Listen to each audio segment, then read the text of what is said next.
Welcome to the Beyond Sugar Freedom podcast. I'm your host, Danielle Dame, holistic nutrition coach and speaker. Let's dive in.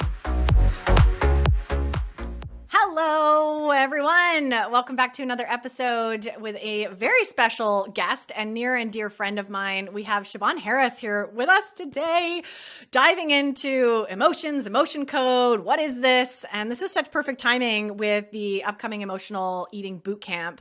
And we've got some exciting things actually to share. Siobhan is going to be a really big part of some of the things coming your way in the next couple of weeks. So it's just really exciting to have you here sharing your gifts and your story. So welcome to the podcast, Siobhan.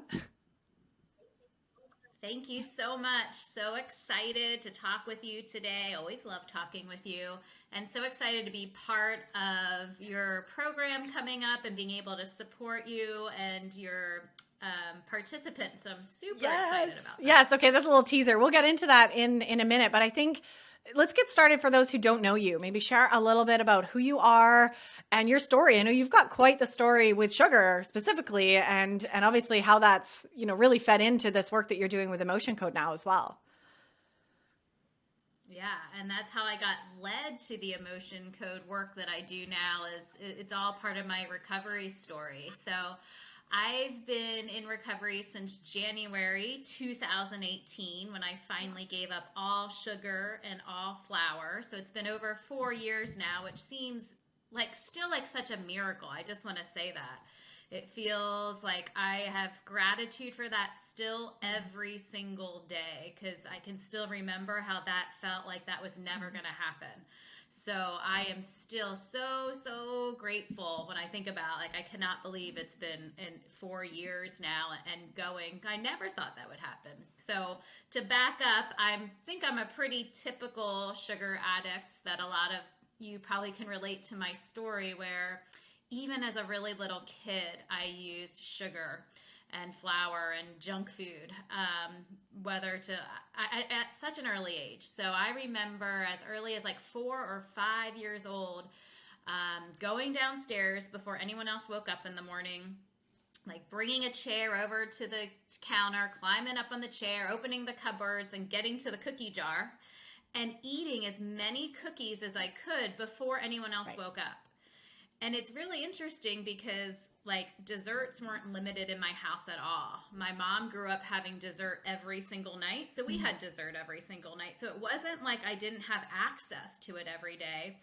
But I still, even at that age, knew that something was wrong, or it wasn't normal to be doing this. So I hid it, So I would eat as many cookies as I could. And really this continued throughout my whole childhood into being a teenager. And my family just kind of joked that I was the chocoholic of the family. But I kind of laugh about that now because literally, yes, I was a chocoholic. So for holidays and birthdays, people would just give me chocolate, those huge Hershey Kisses that you find, or the big bars of chocolate. I mean, that was what people just got me, and I loved it. And I just ate tons of junk food. I even remember in school, I don't know if you had where you did those fundraisers where you sell candy bars. I would eat the entire box of candy bars and then would have to come up with the money to, for the fundraiser. So, when I think back at that, I'm like, wow, that was such a red flag, that, was not normal. I also would eat, I have an older brother and a younger sister. And if we had Halloween, for instance, and my brother's birthday was on Halloween. So this is my favorite day of the year, because not only did we go trick-or-treating and get candy, but we had cake and ice cream for his birthday too. But then that wouldn't be enough. I would probably eat my Halloween candy within 2 days max. And then I would go and eat my brother's and my sister's. Right. And same with Easter, any holiday where we got candy, it was my mind would not rest until it was all gone. Even though it had nothing to do with hunger, I wasn't hungry. It was all emotional. I just couldn't think oh, there's a cookie there. I got to eat it. It would just bother me. So this really went on throughout my childhood. And then really in my teenage years is when I first started dieting, because once I went through like puberty in like eighth grade or whatever, I think going into ninth grade, which is when I went into high school, I started gaining weight for the first time. I was kind of a little bit overweight. And so I started dieting. And of course, at that time, it was the no fat was the thing. I really limited what I ate, and then everything was non fat. So I'd eat like those Snackwell brand, like tasty cake stuff, like cupcakes and stuff, and they were, fat free, but loaded with sugar and other things. So it wouldn't last long, even, any kind of, I think it did work. I was able to like lose weight because my metabolism was probably, it wasn't quite messed up from years of dieting and binging yet. And I was really also very much an athlete. I played field hockey and a lot of other sports. So I was working out a lot. So I was able to kind of manage my weight, but it was very much a diet binge cycle where, I'd notice that I was gaining some weight. So then I would go on a diet, and then that would only last a few weeks before, something would happen, and I'd have a little bit of, like some candy, and then just couldn't control it. I was never able to eat this in moderation.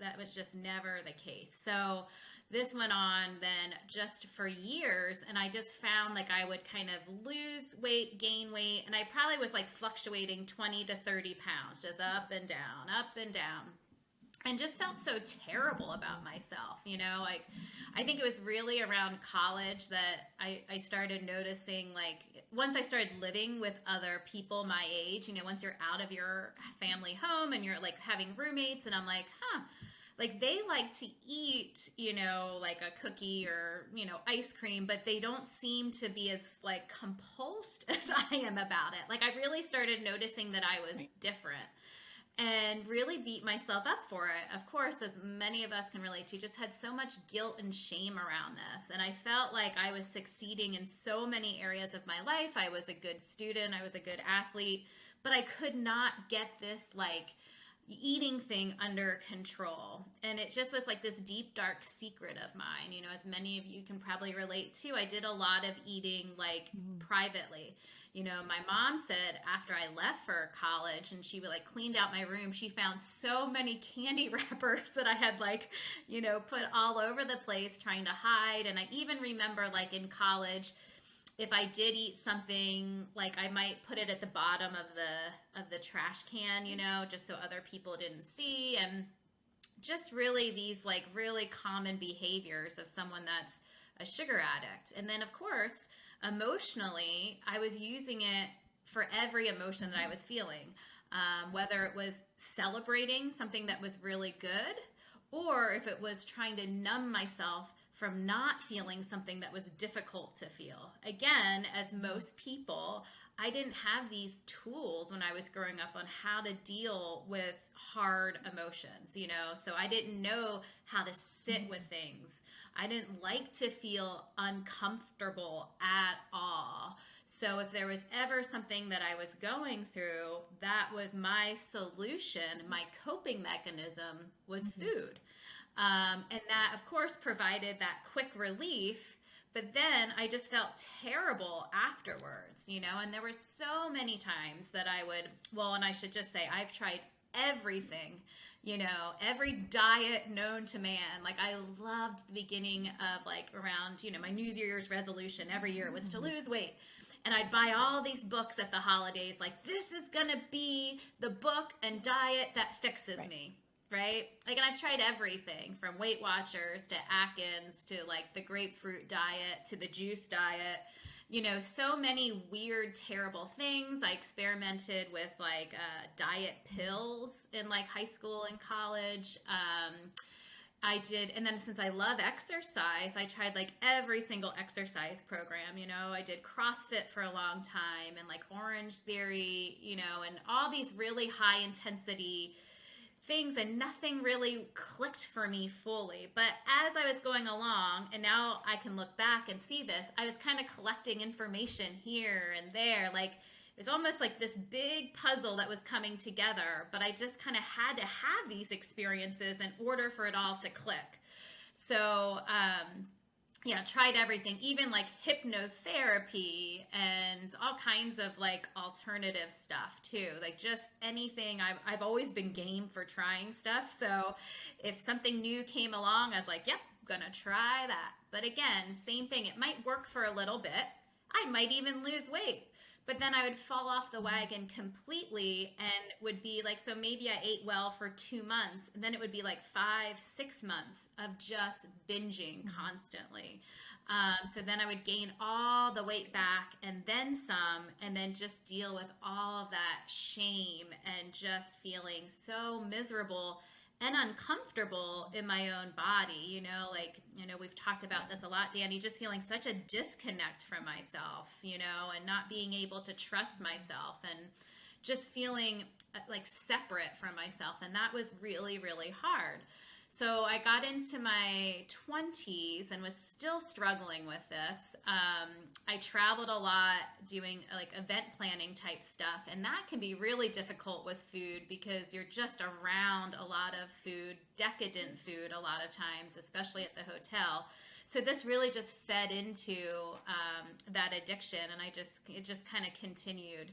And again, the weight was up and down and up and down. And at this point too, I just wasn't feeling my best. I was sometimes low energy, I was moody, and I was irritable, and I wasn't sleeping great. I just didn't feel very good. I didn't feel very healthy. And in my later 20s, I was diagnosed with polycystic ovary syndrome, and that's, where your hormones are out of balance. And, a lot of times it's your insulin, you have insulin resistance. So that's a really big hallmark of PCOS. And that definitely was, I sometimes wonder if it was my eating that kind of contributed to having PCOS for all those years. So I was feeling really, really miserable. And I went to see a naturopath who, because I didn't want to get, like, the medical doctor said, oh, you can get on metformin, you can do these drugs, you can do this. And just intuitively, I thought, no, I don't want to do that. I kind of want to get to the root cause of this. So I worked with a naturopath and started really for the first time looking at what I was eating and kind of food as medicine, that whole concept, But I still struggled. I want to say this is my late 20s, and it took another 10 years for it all to come together for me. So at that point, I started eating more whole foods. I started buying organic food. I started really thinking about what I was putting into my body and on my body and the cleaning products that I was using. I thought, learned about toxins and all of these things and started making some really big shifts and changes. But again, I would still have these crazy binges. They slowly got to be where, okay, if I am going to binge, I'm not going to go to the store and buy a cake filled with chemicals.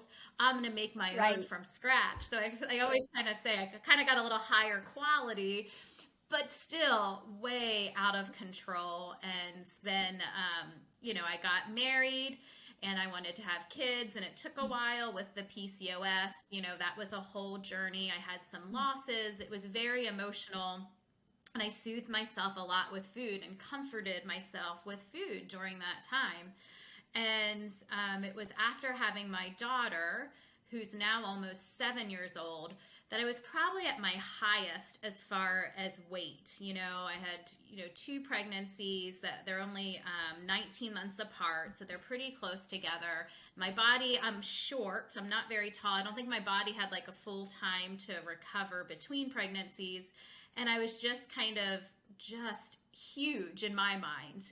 I will say I have no idea how much I weighed because I have not weighed myself since like going to the doctor weekly when I was pregnant with my daughter, because I had found out that you don't need to get weighed. Like, I had read this article that a nurse wrote just to let women specifically know, hey, that's an option.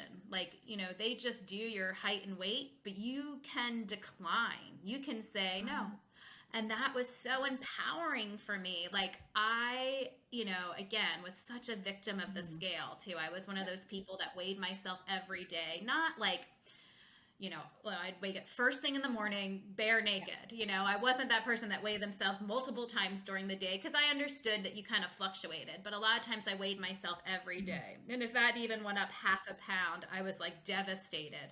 And maybe I had been doing really well eating 3 weeks of really good whole foods and cooking. And then I didn't, I'd weigh myself and that number would just ruin everything. I was like, well, it's not working. And then I would just go completely off. Again, I was so all or nothing. So when I learned this, I think, amazing piece of information that I'm sharing here in case other people don't realize that, you can decline being weighed. I didn't know that. I mean, that's like so amazing. Oh, yeah. You don't have to be weighed. Which really, to me, it's like, I did a whole podcast episode about this because for me, it's like, it's not a good indicator of your overall health anyway, right? Like there's so many other things that are more important. Even the BMI, like how that all was like it's just ridiculous if you actually kind of research that. So, I just had this new like empowerment of no, I can just say no. And I remember the first time being so nervous about it because I'm like, oh my gosh. And the nurse saying, okay, let's get your height and weight. And I'm like, nope, I don't want to be weighed today. And she was like, okay. I was like, oh my gosh, it works. okay. I'm not. So it works. So here I am, like seriously, 7 years later, and I've not weighed myself. And I just want to say, because I know it's a little bit of a tangent about the scale, but I am probably more my right size body now. I mean, I had 2 kids via C-section, so some things aren't going to be, exactly as I would love them to be. But I am, for the first time, I love and accept myself exactly as I am. I'm so comfortable in my own skin. Wow. I love it. But I won't, weigh myself even today. Sometimes I'm like curious, like, I just wonder. But I'm like, no, don't do it because I just know from the past how miserable then that can make me feel. And instead, I'm celebrating myself and feeling all this gratitude for all these amazing changes that I made. And why would I then weigh myself and let that number affect me when that number can range so much for different people? I just like to really point that out. Because I also avoided the doctor for a while just because I didn't want to get weighed. I knew I was overweight, So I just think that's so empowering for anyone listening. If that is a concern of yours and you don't want to know, you can go to the doctor and just say no. And I've done it every time since. And no one's ever, even when I was really overweight, no one said anything about it. So anyway, I got a little bit off track. That's such an important message. It is, yeah. And just that concept that I really do love and accept myself exactly as I am. And why am I going to let a number on the scale even put that into, possibly changing that about, because of course we all have this number in our minds. And that's how it always was. Like, I want to weigh this much, but there's so much more. And I always say that too. Number one reason that I decided to go sugar and flour free was to lose weight. Because again, this is like after my daughter, I was just the biggest I had ever been. I was also one of those people, all my friends were like, oh, if you breastfeed, you'll lose tons of weight. No, I like gained weight. I was that person. So I just want, you all to know, like I was so motivated by weight loss in the beginning, but now I say, that's like just a side benefit. All the other stuff is really what's so much more important.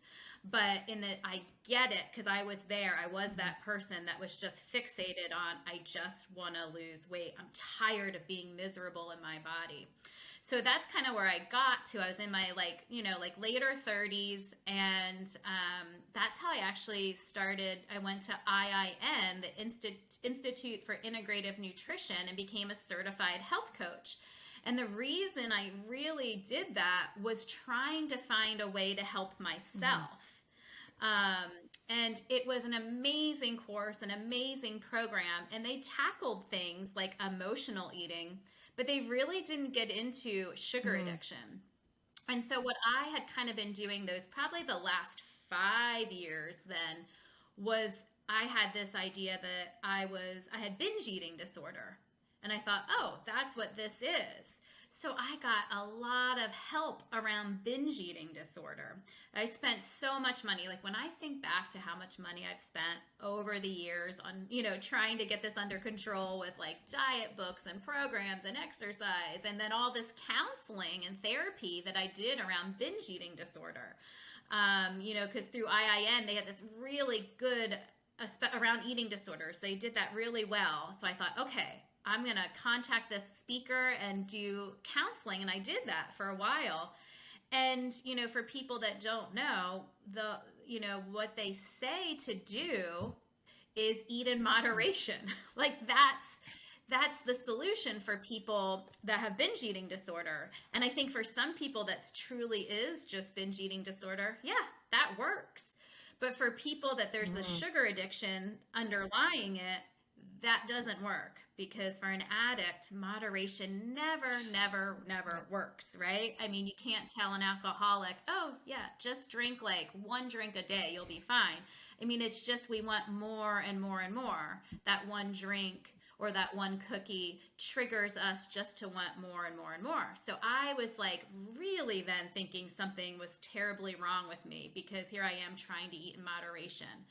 And at the same time, I kind of started reading some articles about food addiction.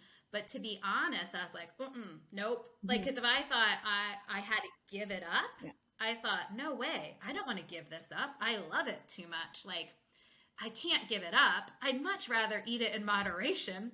So even though I would say for like 2 years, I was really struggling with, knowing like, I think I'm an addict, but maybe I can solve it with moderation, because seriously, what addict wants to give up, this tool that has my best friend in some ways?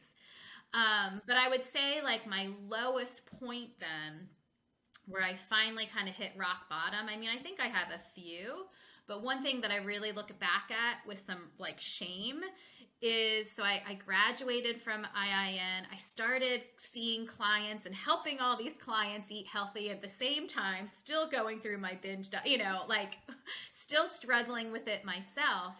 And I was invited, they do like a conference in New York City. So I went out to do the IIN conference. It was so cool. I was with all these other health coaches. The energy was amazing. We're going to change the world. And I got to hear all these amazing speakers that I really had looked up to. And I mean, I was in tears most of the time. Like, I was so happy.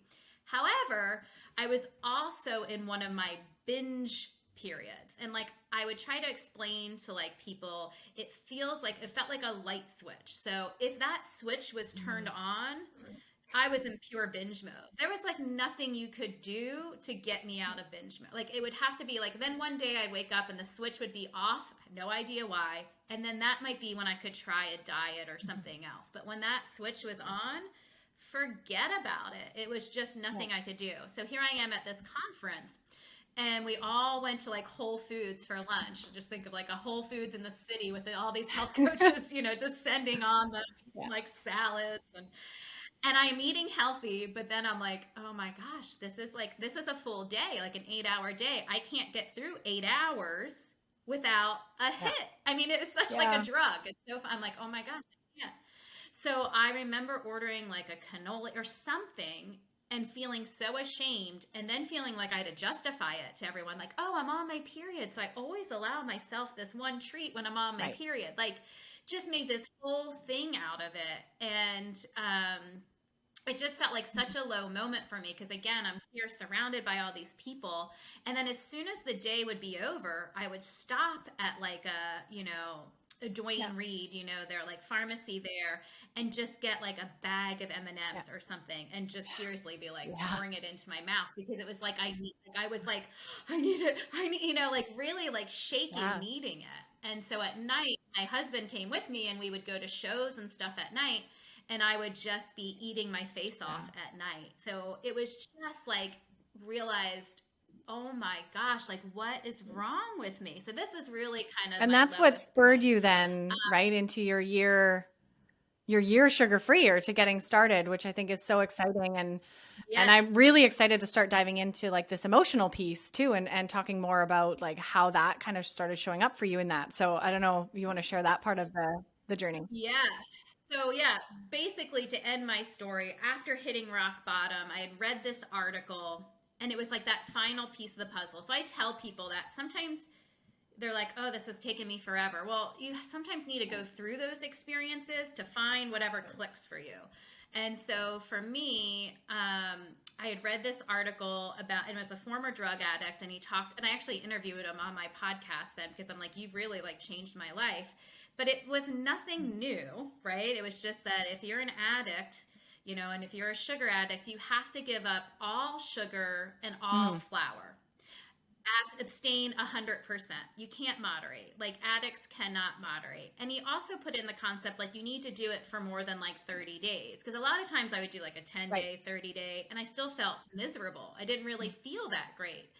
And so I decided, and again, it was just everything clicked into place. And I just got really real with myself and thought, let's just give this a go. And I'm going to do it for a full year. And I'm so glad that I gave it a full year because it took me a good 5 months before I started feeling really good. And by 9 months, I wasn't going back. But because I gave it the full year, I was kind of in the right mental headspace for it. So I went through my full year and felt amazing. However, I also had really hard struggles too, like all these emotions were coming up that I didn't know how to deal with. I didn't know how to sit with, because I'd always eaten about them. And my simple mantra was, no, I don't do that anymore. I just don't. So if I was tempted to eat something, but then something would come up and I didn't know what to do because I had no tools. I had no way to deal with this. And it was about a year into my recovery that I was talking to a friend who started telling me about emotion code. And I'm like, oh my gosh, I need to do that. That sounds like exactly like I need. And she's telling me it's this method of releasing trapped emotions that get stuck in the body and can cause physical pain as well as emotional things too. And it's just a way to basically clean up your baggage, like your emotional baggage. And I thought, oh, yeah, I need this. So I started working with my practitioner and loved it so much. And this is, again, I've gone to therapy for a long time, and I do not discount the benefit of therapy at all because I think it's very, very beneficial. But what I loved was, like, because you can talk about things. This emotion code identifies a trapped emotion and then you clear it out. And you can talk about it or you cannot talk about it. It doesn't matter. You don't have to talk about it. Your subconscious mind is going to clear it. And I just thought that was so amazing. And I just felt, even after my first few sessions, just felt like this really big shift. And the more I worked with her, the more I just thought, man, I really want to share this with my clients, with my family, with my friends. So I was able, pre-COVID to actually do a workshop in person, which was so great, with Dr. Bradley Nelson, who created the emotion code, and started doing it on myself and my kids and family and friends first, and then decided to get certified so that I could see other people. And then the second part of the emotion code certification is something called the body code. So I also got certified in the body code last August and just love that because it even digs in deeper to different imbalances in the body. So this could go into things like your chakras, meridians, even like organs and glands, all kinds of stuff. It looks at your nutrition, it looks at your water consumption, toxins, pathogens. I mean, it's so fascinating. And of course, as soon as I had like a body code session, I'm like, oh my gosh, I need to learn how to do this. This is just incredible. So now I kind of combine if you schedule a session with me, a lot of times I combine emotion code and body code, and depending on what your body really kind of needs, I'm checking in with your body need. But again, I think when people think about giving up or, going into recovery, you think about giving up sugar and flour. That's it. But that's just such a small part of your journey. It's just the very beginning. And I know Danny and I talk about this a lot. It's like the inner work that comes after that. There's so much. And that's really the only way to succeed. And it's something that you'll be working on. What I finally accepted is this is just a lifelong journey. And that used to fill me with dread. But now as I dig in more and more, I just think it's so fun. And I know, Danny, you're the same way. It's just so just this new information that you're discovering about yourself and little ways just to improve and better yourself every single day, and you really need to have this toolkit. That's the only way to start with dealing with these emotions that come up. And I went through a huge grieving process when I gave up sugar and flour. I took a few months to really feel the loss of that and realize that that's been my number one coping mechanism. I'm going to need something to replace that. So for me, emotion code, it's not my only tool. That's the other thing. I've got to have a lot of tools. Big toolbox. There's a lot that I do every day for myself to keep me on track. But it's been such a significant that's huge. Thank you so much for sharing all of that, Siobhan. Your story is just so powerful. And I hope everybody's really connecting with that. I know I connect with a lot with kind of what you've been through in your journey, and we'll have to have you back on the podcast to dive. There's so many questions I want to ask you, but I really do want to stay focused here today on this emotion code stuff. And because as some of you know, and I'm going to share the official, the exciting news here, right? My upcoming emotional eating bootcamp, we're going to be diving a lot deeper into this conversation around emotions, right? Where they come from, and how to start making friends with them, so that we can process through them. And one of the tools that Siobhan, that's why I wanted to have you on here, that I've been personally using is this emotion code. And I found it so fascinating. And I was kind of skeptical at first. It's like energy healing. How do emotions just get released? And for those who don't know, I work with Siobhan. She's my practitioner. I think we have a session next week. I'm really looking forward to it because I need it right now. And just noticing the shift that it does. Because, a lot of, what I see, and I know you've seen this, right, is this emotional component to why we're eating sugar, right? And I love how you just said that. It's not just about removing the sugar, right? It's these deeper pieces. And if we don't get a handle on a new relationship with our emotions, right? And learn how to actually support ourselves and pull on those tools, we're going to keep being driven to food because that's our path. That's our patterning, right? That's how we've all been trained to kind of feel a difficult emotion, turn for food. So really exciting. I love all the work that you do, Siobhan, and the emotion code is so powerful. It's been so powerful in my life that I bring you personally to work with my clients. So I've got my next group program opening called Emotional Empowerment it's opening on April 11th for registration. And Siobhan is going to be giving 3 sessions, I think we're going to include for VIPs who register in my program. And you're also going to come in for everybody who registers and host a masterclass, actually beyond what we're able to do here on the podcast today. Siobhan's going to actually, pull some audience members, some Zoom audience members, and do this process on them. It's one of those things, right? I don't know if you experienced this in the beginning too. It's one of those things that you kind of have to experience and feel. We can talk about it here on the podcast and explain how it works, but you're never really going to understand it until you feel it. So I'm really looking forward to having you in the program to do that live with the members. It's going to be incredible. So I know that this tool and what you do and why I wanted to have you on today, right, is to open up this powerful tool for people and understand that there are so many things that we can do when we're learning to make friends with our emotions, right? So that we're no longer now needing to fill that void or deal with that stress with food. So can you share a little bit, really quickly, I know that, we can get really deep into the science, but maybe a little overview, right, of how emotions actually get stuck in the body.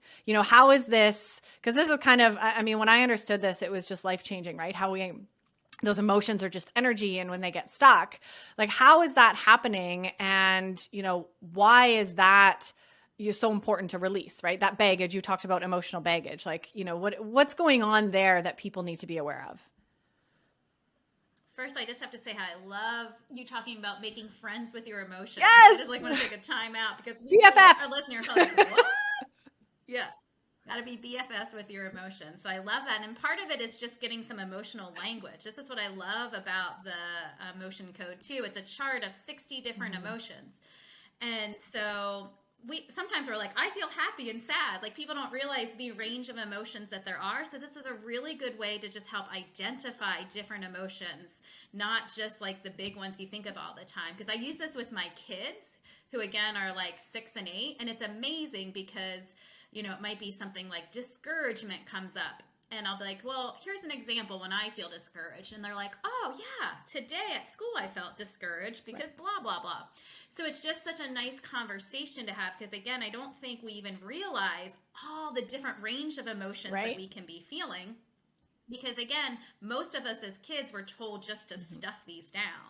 Especially all these difficult feelings.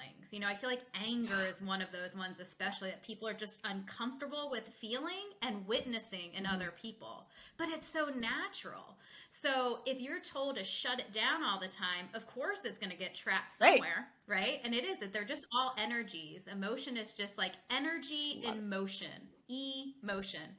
So if you're holding it down, it gets trapped in the body. And there's a lot of people, Dr. Brad's book is so good, The Emotion Code. He really goes into it and he really can explain the science way better than I can.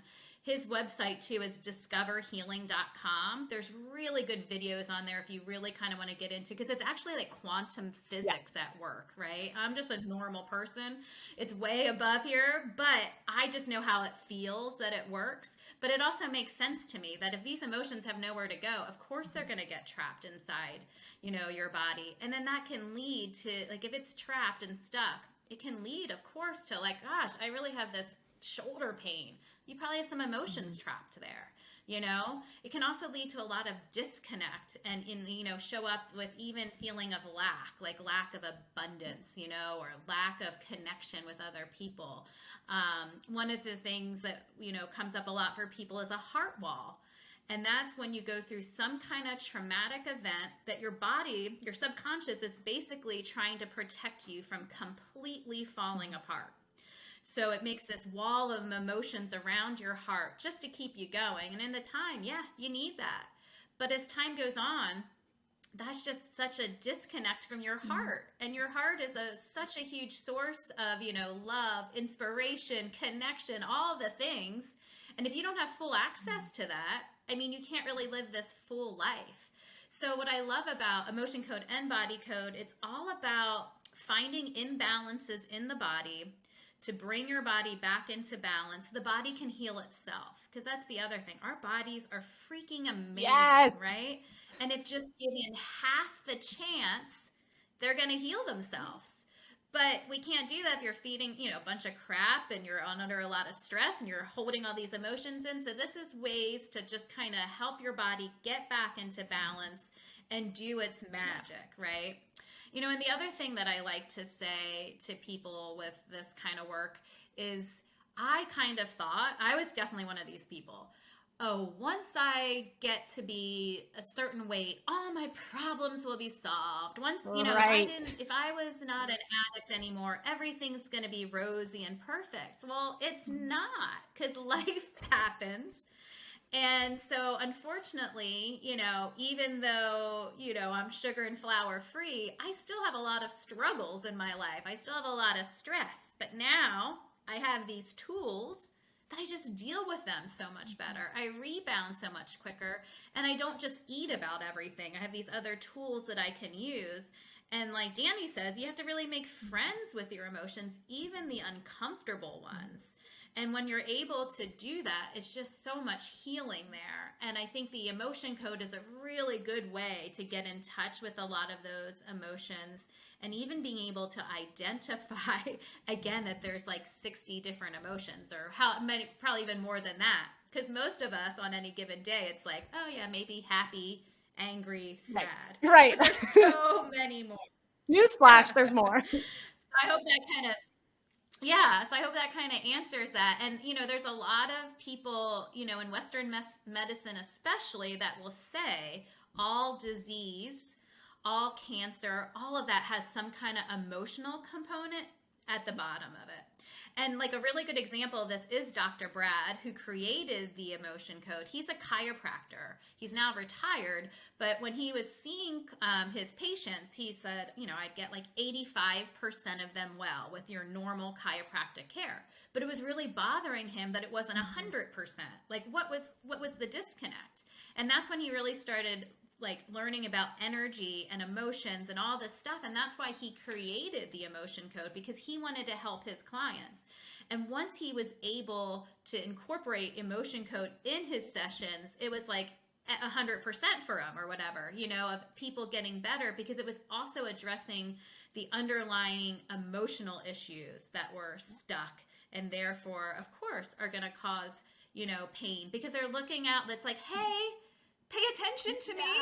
Like, and it's going to get louder and louder and louder, trying to like, now I can see that, right? But when we're caught up in our day-to-day life, it's like, oh, I just need to make that go away. I need to make that go away. But the best way to make it go away is to face it head on, make friends with it, as Danny says, accept it, give it a little love, and then let it go. Like, that's the other thing. We don't have to suffer as much as we do. The more you actually turn towards these feelings, I think it's the easier it is then to let them go, because you're giving them an opportunity to process and release. And that's what's so beautiful about the emotion code. So I have a lot of clients that like kind of like to talk through things, and a lot of clients that don't say anything. It's just like, that's the thing. It can work in so many different ways. You can take it. Some people write notes and write everything down. I have other people that just lay down and shut their eyes, and it's like a meditation for them. So it can really like help you in a lot of different ways and with a lot of different things. That maybe be the other thing, Danny, that I want to touch on is, I do some group coaching too, and I incorporate emotion code and body code. So a lot of times people come to me and say, I just can't stop eating, can we look at the emotions there? So I work a lot on that. But then there's so many other things that people come to me to. It could be, chronic constipation or hip pain or neck and shoulder pain or any kind of like physical pain, right? Or I'm not sleeping through the night, and then I have other people come to me like, I'm really feeling disconnected from my kids, or I feel really impatient, or I don't feel connected with my partner, or I notice that I'm just really irritable, or, I have this lack, mindset around money. Like I just have barriers to money and to abundance and career. And, there's so many different uses for emotion code and body code, which I think is so incredible. So a lot of times people come for me for one thing, but then it just evolves into so much more once they kind of see, the different like relief that you can get and kind of just the help. And that's what I just see in my life. And I still do it. I still work with my practitioner, at least like every 2 weeks or at least every month. Yeah. So wow. That's amazing. That's so powerful and insightful. Hopefully everybody's kind of wrapping their head around this. And again, a reminder, this is something that you have to experience. And, I wanted to pull out like, my personal use of this. Like it's been so, just to build on what you're sharing, I loved like our sessions are half an hour. I don't have to like the power of, and anybody listening who's like skeptical about energy, right? Like look into quantum physics. It's science. It's proven. You can't ignore it anymore. We are all energy, and these emotions are energy as well. And we can use, tools like you do. And even, not in the same location, right? Like we do it over the phone. I mean, Siobhan and I do not live in the same place, right? We do it over the phone, and she taps into my energetic field, and I bring like, usually it's like 2 or 3 challenges that I'm currently struggling with, like areas that I want, maybe it's a pain, or maybe it's an emotional thing or something that I'm struggling with. And I love writing it all down because it's such great information. And what I actually do is like, you'll start listing out and clearing the emotions that show up.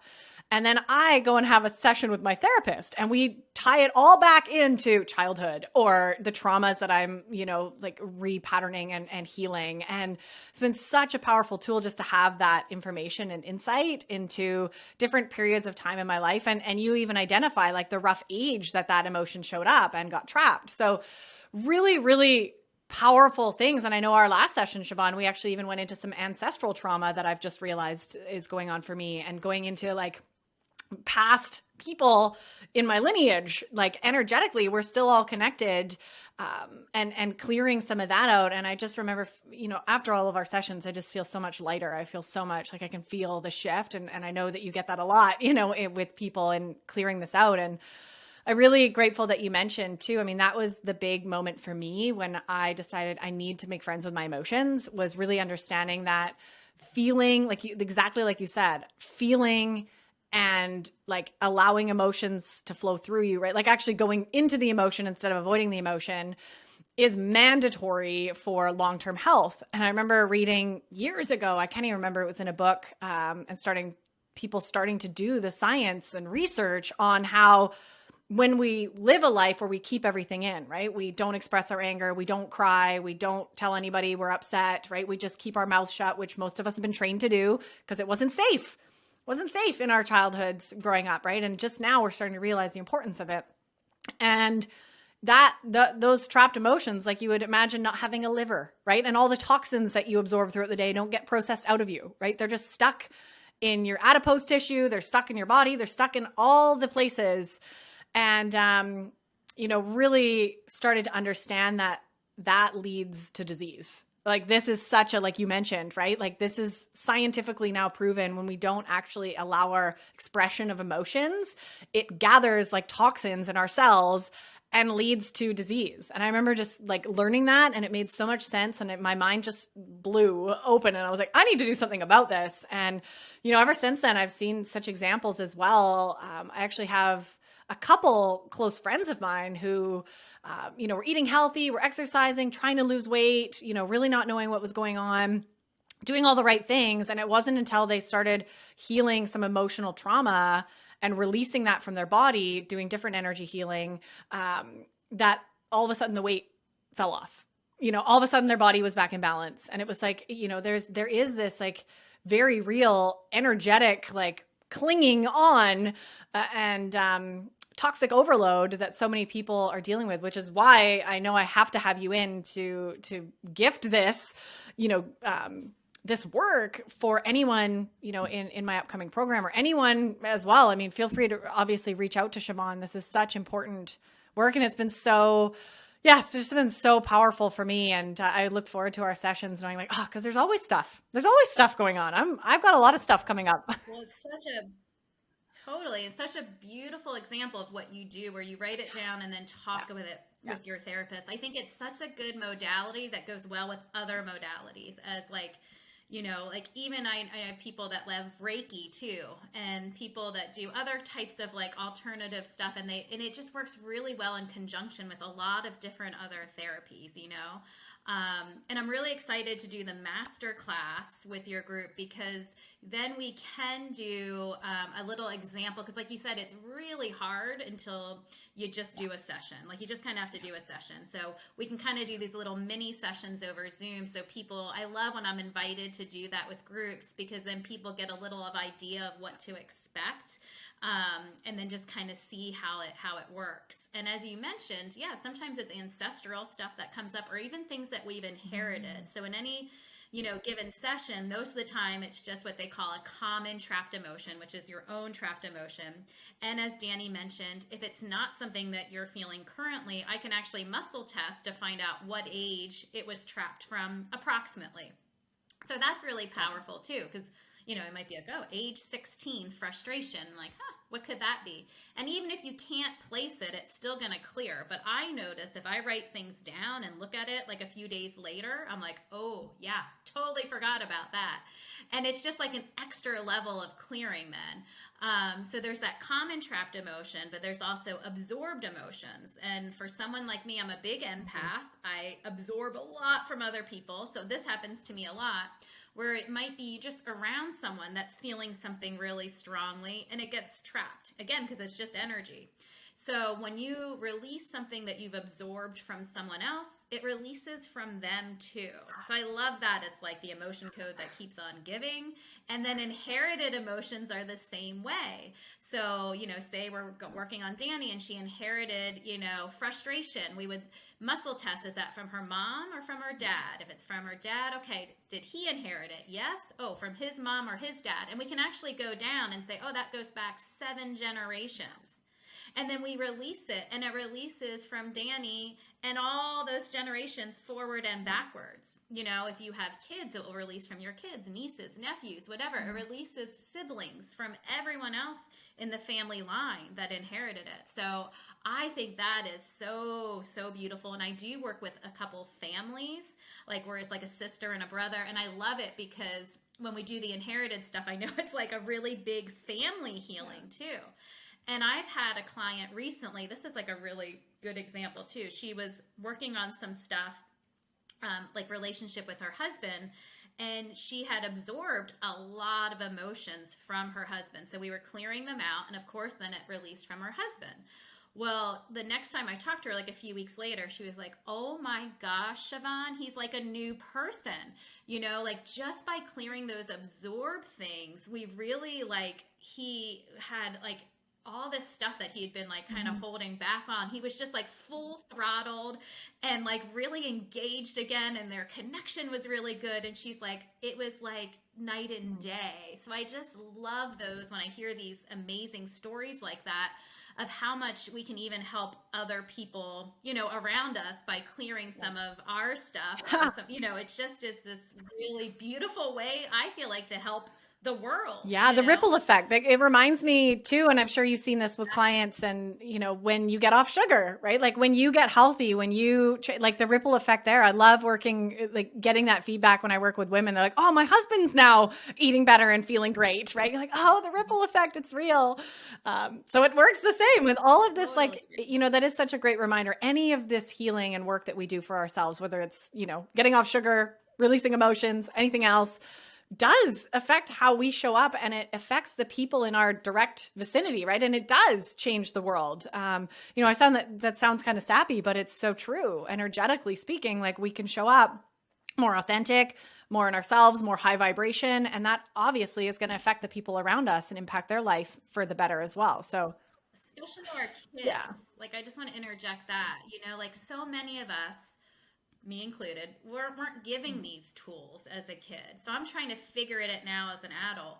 But I feel like we're so much more aware now. And I know if you're listening and you have kids, as a mom, that was one of my number one motivations to give up sugar and flour, was just to be a better role model. I just wanted to be and live as long as I can to be with my kids and as healthy as possible, so I can get up and down off the floor with them and play with them and do all this stuff. But also, not just the physical stuff, but the emotional stuff.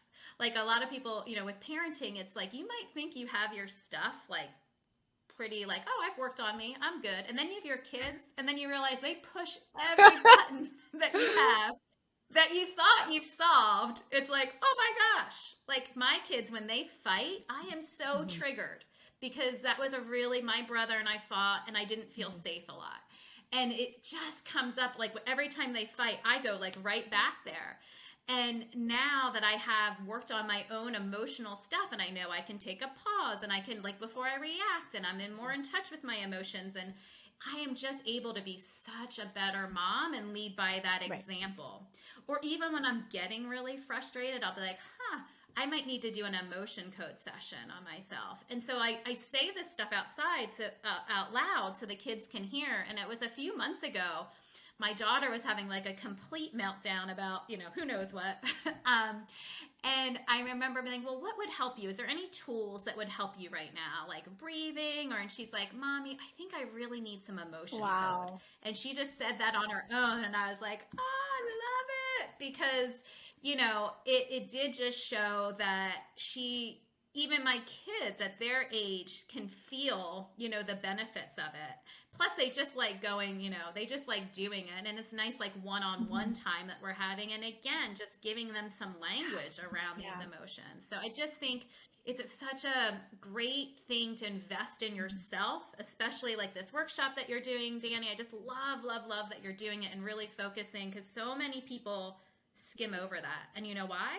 Because it's really freaking hard. Yeah, it's not the easy part of the journey. Yeah, but it's the benefit is so huge, at the end, just like giving up sugar and flour can be so hard. But as the reward is more than worth it. So I just want to say it's just such a huge investment, not only for yourself, but like for your family members. If you have kids, for your kids, like you're saying, this trickle effect, it's going to affect everyone around you.